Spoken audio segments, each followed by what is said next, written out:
Hey everybody, tonight we're going to look at this knife here, and we're also going to see what kind of damage it can do in the kitchen. So let's get into this real quick.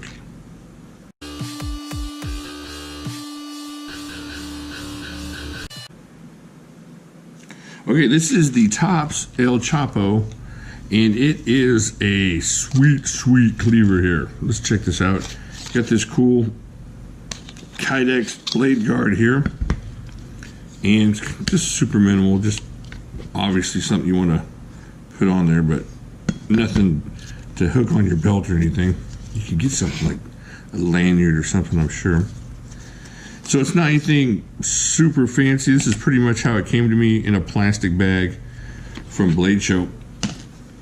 Alright, check this out. Got 1095, got El Chappo, little top symbol there. Made in the USA, which is excellent.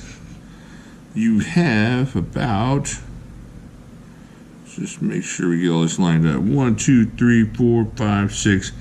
Between all the angles in here, I'm gonna call this 6 inches of 1095. And check this out. You have that Tops classic canvas micarta handle here, and they call this a rain wash finish on there. I've used this a couple times and haven't had any problems with the finish or any rusting or anything like that. I just washed it down, and I didn't even oil it or anything, just made sure it's dried off there. So there you go. It's just really cool. This is a Leo Espinosa design, and he's done some really cool stuff. I think he's the one that did El Chede as well. There's some other stuff he's done as well, but just off the top of my head, I know he did that. So check that out. Alright, now we're going to see what this thing can do. I brought me a little cup of goodies here for tonight's supper, and we will see how it... I'm going to tell you right now, I haven't done this part of the test yet, but I've used this a bunch. I cut about 20 pounds of jerky with it, chopped up a ton of stuff. This thing, oh, this thing's awesome. All right, let's check it out. Okay, so the first thing for tonight's dinner, a little kielbasa here. Oh, look at that. Oh, check that out. This thing is so awesome. Look how you just kind of go, I mean, it's not super hard or anything. It's not like this is rock, but it just slices up nicely, and it feels real good in your hand, especially right here in this kind of like pinch grip. Now I will say I did do some chopping on some jerky meat from way back here, get some good chops in. Just real comfortable. Not super light for a kitchen knife. That doesn't go in the trash. It goes into dinner receptacle. Alright, so that's just a little bit of little chopping on the meat there. Now we're going to bring out some other things. Alright, here, let's check out what it does to this onion here. Oh, look at this. Watch this.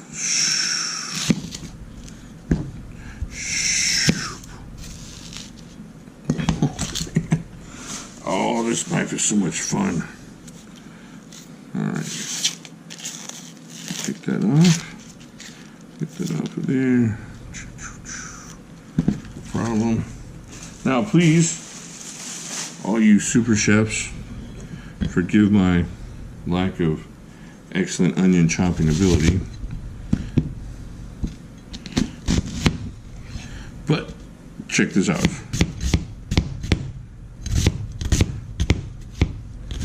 I'm trying to keep this on camera, not break down my little table here, but man, look at that. That's nothing. It just chops and chops and chops, and it's kind of fun to use. I mean, it's not like a regular chef knife. Look at that, just chop straight down. So it's got that straight across blade, so when you're chopping, you're not having to do a lot of rolling, you're just kind of straight chopping. And I know there's a lot of technique that I'm missing out on here, but I'm just trying to show you. Like I said, I'm not an excellent chopper, but this is an excellent chopper. I mean, it just makes short work of chopping up onions and different onion type vegetables, whether it's, you know, potatoes or celery.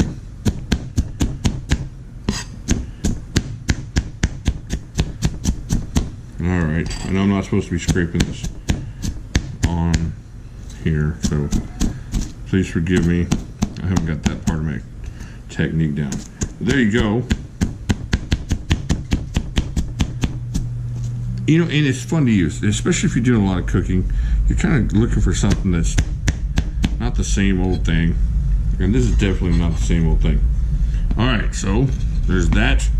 Let's get that into make a dinner receptacle. Okie dokie. Let's see how this is gonna go. Not a well thought out plan for Jimmy Slash here. All right, let's get that in here. All right, hopefully the cats don't eat the onions. Not good. All right, so there we go for that. All right, so for our, we won't use the whole onion. We'll put that in a bag. Stick it in the fridge. All right, where are we gonna go now? Well, let's go to Potato Town. Oh, same thing with the potato as was with the onions. Just a lot of good weight on this thing, and it just makes potatoes nothing. Hush, kitty. You can't have any sausage and potatoes. Just check that out. So, now, the potatoes are chopped. Let's get one more potato out. This is also excellent dinner, by the way. And I figured out a new way to make sausage and potatoes today. I don't know if y'all eat this, but of course what you do is get your oil hot, put in your potatoes and your onions, then you put in about a third of a cup of water and cover it and let that water steam the potatoes kind of finished. Then you throw in your sausage and you kind of get everything browned and tasty together. Put your oven, see this, check that out. Oh, lost a potato. I don't know what I'm doing with these potatoes. This is not what they're supposed to look like for sausage and potatoes. Anyways, I'm having too much fun. All right, so you put your oven on right around 375. And if you're using like a cast iron pan, which is what I use, you take it out, you put your cast iron pan in the oven and just brown it. Get that thing nice and crispy on top. So you get that crispy sausage flavor. All your onions will be nice and caramelized. And there you go, brown it at 375. Let's say for probably about 25-30 minutes, right around there. You can check it every once in a while after about 25 minutes and see where you're at. Now my wife likes her stuff really, really dark, so I have to keep it in there a little bit longer than normal bad. All right, dropping a lot of potatoes on the ground here. There we go. All right, Chappo food here. That should be enough. Put that potato away. All right, so there you go. The El Chappo doing some awesome fun work. I mean, it's, do you have knives that'll do it better? Yeah, I mean, I guess. Do you have knives that are more meant for chopping up potatoes? Sure. If you have a little, what you call it, Santoku, yeah. But this is fun. This is fun. Whip out El Chappo and just mess up some stuff. And it does a really good job on top of it. It's not like you're wicking out your marbles field axe or something. This thing really is kind of meant for this as well as other things. All right, so there you go. Like I said, it's fun. If you're gonna be chopping a bunch of stuff, why not have a little fun with it? Okay, let's keep going. All right, now we're gonna see what El Chappo can do when it's El chopping. Oh, look at this. Oh, so we're gonna try and go through this rib bone with El Chappo. Let's see what happens. Oh, shoot. Oh, it will not go through the rib bone. Let's see what it's doing to this blade. Nothing. That is no chips. Let's see. No bends, nothing yet. All right, let me try this right-handed. That's where the power is, folks.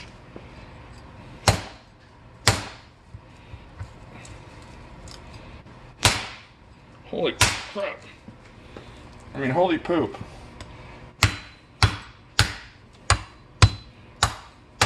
All right, so let's see. Oh, shoot. Check that out. El Chappo did not like it. Now there's a big old chunks out of my blade. We'll see how well this sharpens up later. Not good. All right, let's get. Okay, I put another edge on the El Chappo after the rib bone messed it up. Oh, wrong way. So, it's good to go. Let's see what it can do to the chopping testing board. Let's see if it messes up that edge anymore, or if that rib was just extraordinary. All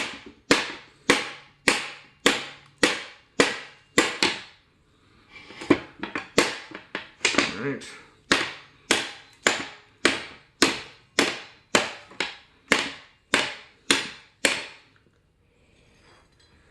I mean, it's eating through that wood. I'm telling you, that rib bone was something else. So anybody that doesn't believe in El Chappo because of what that rib bone did to it, just give El Chappo another chance. All right, let's keep going. Right-handed.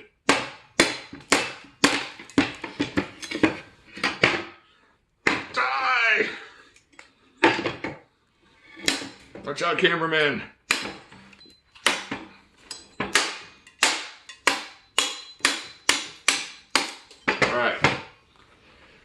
El Chappo,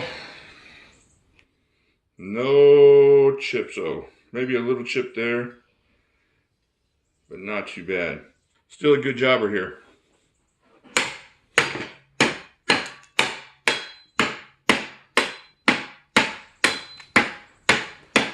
Just doing good things. All right, let's keep going. Okay, so let's finish up this review of El Chappo. I know it's been a couple minutes for y'all, and it's been a couple days for me, and about an hour of sharpening. So that last little bout on the dinner tray chopping contest in the testing room actually demonstrated that this holds up really well with chopping. Even a hard tray like that, with a hardened wood kind like that, it held up nicely. It had a tiny chip, and then I just took it, put it on the KME, and just like butter. Like butter. This is not a problem at all. So this has really become one of my favorite knives to use in the kitchen. And there are other knives that will do the job. There are butcher knives I have and chef's knives and whatnot. But this is just fun. This is kind of like a conversation starter, and it works good and it's fun to use. And it's useful. It's not just something like a big slab of steel that I'm using. It's a useful knife, and it would do good out in the field in chopping. And that rib bone was a little bit tough. I mean, I think I overestimated what 1095 can do, but still, even though it chipped up right through here, it was still useful. It was still able to slice through paper, and it was still able to slice through some veggies and stuff like that. So even though it was all chipped up, it had some nice sized chips through here. It wasn't all chipped. It was more like really deep rolls or something. So about 30 minutes on the KME, and that all came out. And then after there, I put another 5 or 10 minutes on here to make the edge a little shallower for whatever chopping I'm gonna do next time. But like I said, the chopping edge is just fine for what I'm gonna use it for. If I was gonna have one for the field, if I was a field type cook person, I would definitely not mind having this out there. I don't know what's going on with my table here. So, something you might want to take a look at. Something that's fun, something that's useful, something that's gonna hold up. Now, if you're gonna be chopping into leg bones and rib bones, maybe not so much. Maybe we get something a little bit stronger steel. But this is a useful steel, useful blade, and something I would definitely buy again if I'd seen this test first and I knew the results of this test and I knew how I felt about it. this is something I would definitely get again, especially for the price you can get these at. You know, about 110, I think, 105, something like that. Something you should look into. If you love tops, and I love tops knives, you should get one. Look into getting one. If you like to cook and you're tired of using the same old Woostops or Globals or something like that. Now, if you're a professional chef, yeah, this might get a little bit tiring, but not for a lot of things. If you got a cleaver, this is fun. Cleavers are fun to me. I just like using them, so that's where I'm going with that. All right, so I will let y'all go. I hope you enjoyed the testing. I'm gonna try and bring some more testing back to the channel a little bit more. Tell you what, banging into stuff is rough on the wrists and hands and stuff. Old man joints do not like to bang into stuff, but I'm gonna do it for you. You, and you, and you. All right, I'll talk to you later.